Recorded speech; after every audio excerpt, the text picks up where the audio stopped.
So if anyone has just seen my short, you'll have seen the story that I just talked about with me going into the hotel to ask about like shooting their dance video there, because it's a professional videographer going to be there. I was like, okay, I have to ask them because we're not just taking out our phone, you know. And so anyways, if you want to see that story, just go to my shorts because I've explained that already.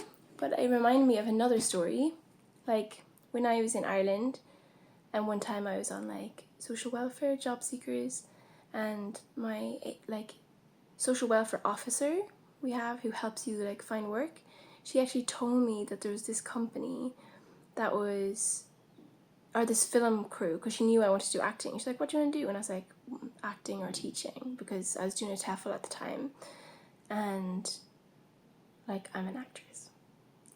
So that's what I said to her. And then someone had mentioned to her at work that there's this company that was filming in Spittal, which isn't that far from my home house, and that like the whole crew were staying in this hotel. And she told me this, and she said it might be worth your while going down there to have a talk to them. And so I went there, of course, and I went in and I talked to this girl who was there, and I told her what I wanted, but I was like, I'll do anything, like I don't mind, like I like get tea or coffees or da-da-da-da, because I just wanted to be on set. I actually didn't really care what I did.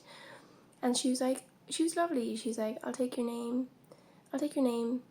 and like your email and your number and stuff. And I was like, okay. So I gave it to her, and then I walked off, and I was just like, that wasn't the right person. Like she wasn't the right person to give my details to, because I had a feeling like I was like, she's not going to get back to me. Like she probably, no, like if she's not in charge of a specific department who needs people, the chances are they don't care, and they could easily forget. So I was just like, whatever.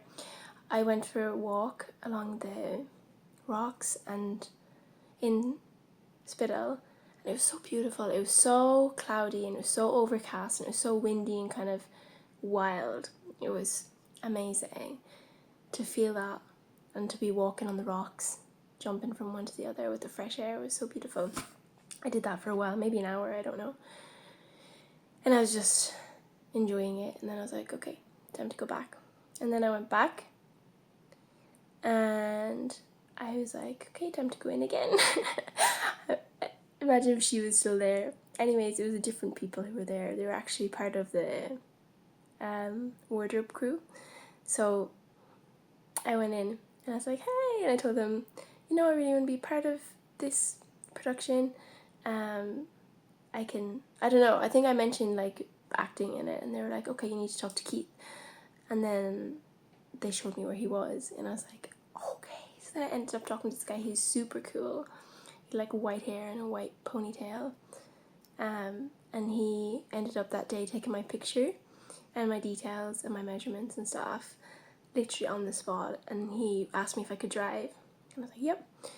And like, I got so many roles. I got so many days and so many roles in that production, Der Irland Krimi. It was like a German production. And it was so beautiful. I had so many beautiful experiences. Like I drove a car, which was like being chased by the cops. And because the main actress for one scene couldn't drive, so I had to like pretend to be her, and I wore like a wig. And I was driving this little actress in the back, and she was so sweet. And it was just like magical. That's the only way I can describe it. It was magical. And this just brings me back to something that I really love about myself, which might also be true for you too if you're watching this and you resonate with it, is that when I want something and I know I want something, I know I don't just give up so easily, you know? I'm like, there's a way, and maybe it's not this way, but it'll be a different way. And so I was just reflecting back to how like this situation now, the music video, is quite similar to that situation where they're first like, the guy is like, no.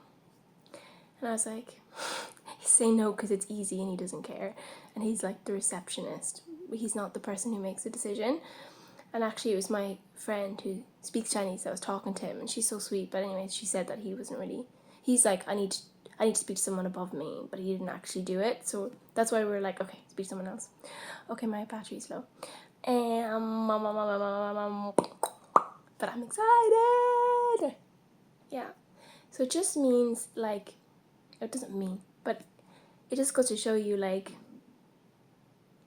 don't put boundaries on yourself about what you think is or isn't possible. Don't already have like assumptions about what you can and can't do. Because imagine if he said, no, you can't do that. And I was just like, okay. And then just go home. Imagine I wouldn't be able to get the location that I wanted in the back of my music video. Imagine if I'd let that girl just take my number and she didn't call me and I didn't get to have all of those experiences. It's about just being like, this is what I want. I'm here. I can help you. Like, I can be a part of this production. I can da-da-da-da-da. You know, if it's beneficial for me, it's potentially also beneficial for both of us, which is obviously a win-win. Okay la. Okay la. Okay la. Okay la. Okay la. Okay la. See you later. Close to starving. I'm going to eat now. It's been busy. I've been preparing for tomorrow. I'm so excited. I'm so excited. This is the coolest project I've ever done, and I'm so excited. I cannot contain my excitement. I'm just so excited. I have to stop sometimes and not think about it before I sleep, because otherwise I won't sleep.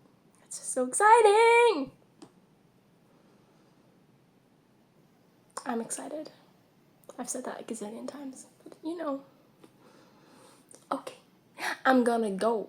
Go, go, go. See you later, alligator. You know what? Crocodile. Give me a hug, ladybug. And I don't know anymore. Bye.